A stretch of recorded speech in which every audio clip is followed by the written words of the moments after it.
বিধানসভাৰ পক্ষত শোভনীয় নহয়। গতিকে ইয়াৰ বাবে যি পদক্ষেপ ল'ব লাগে, যিটো পদক্ষেপ প্ৰয়োজন আছে, সেই পদক্ষেপটো ৰুল কাৰণে যিটো পদক্ষেপ আইনে কয় সেই পদক্ষেপটো লোৱাৰ বাবে আমি আহ্বান জনাইছোঁ। আমাৰ 2 ঘণ্টা সময় যদি আমাৰ অৱস্থান ধৰ্মঘট হ'ব, আমাৰ মুখ্যতঃ এটাই উদ্দেশ্য যে এনেকুৱা পৰিৱেশ অসমত পিছলৈকে নহওক।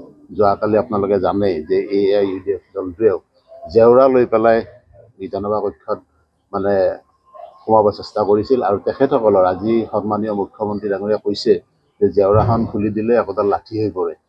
সেই ধৰণৰ পৰিৱেশ অনাগত দিনত অসম বিধানসভাৰ কক্ষত নহওক, সেই সামগ্ৰিকভাৱে গোটেইখিনি কথাৰ আমি যাতে এক উচিত পদক্ষেপ লয়, অহা দিনত যাতে তেনেকুৱা ধৰণৰ কোনো পৰিৱেশ যাতে নহয়, সৃষ্টি নহয়, তাৰ বাবে আমি আহ্বান জনাই এই প্ৰতিনিধি অনুষ্ঠানটো আমি ইয়াতে আয়োজন কৰিছোঁ। কালি অসম বিধানসভাৰ সন্মানীয় উপাধ্যক্ষ ডাঙৰীয়াক যি শাৰীৰিকভাৱে অপদস্থ কৰিলে বিৰোধী দলৰ বিধায়ক নৰুল ভূঞা ডাঙৰীয়াই, তাৰ পৰিপ্ৰেক্ষিতত আজি ভাৰতীয় জনতা পাৰ্টি অসম প্ৰদেশৰ আহ্বান মৰ্মে 39খন সাংগঠনিক জিলাৰ প্ৰতিটো জিলা কাৰ্যালয়ত আমি তাৰ বিৰোধিতা কৰি তাৰ এক উচিত পদক্ষেপ লোৱাৰ বাবে আহ্বান জনাই আজি আমি ইয়াতে এক প্ৰতিবাদী অৱস্থান ধৰ্মঘট আয়োজন কৰিছোঁ আৰু সমগ্ৰ কাৰ্যকৰ্তাসকলে ইয়াতে সহযোগ কৰিছে। কিন্তু আমাৰ যিটো অনুসূচিত জনজাতি মৰ্চা, ST মৰ্চা বুলি কওঁ, এই মৰ্চাক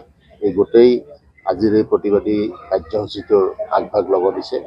তেখেতসকলে আগভাগ লৈছে আৰু ভাৰতীয় জনতা পাৰ্টিৰ প্ৰতিগৰাকী কাৰ্যকৰ্তাই, মূল কমিটিয়ে হওক বা কোনো মৰ্চাৰে হওক, সকলো কাৰ্যকৰ্তাই ইয়াতে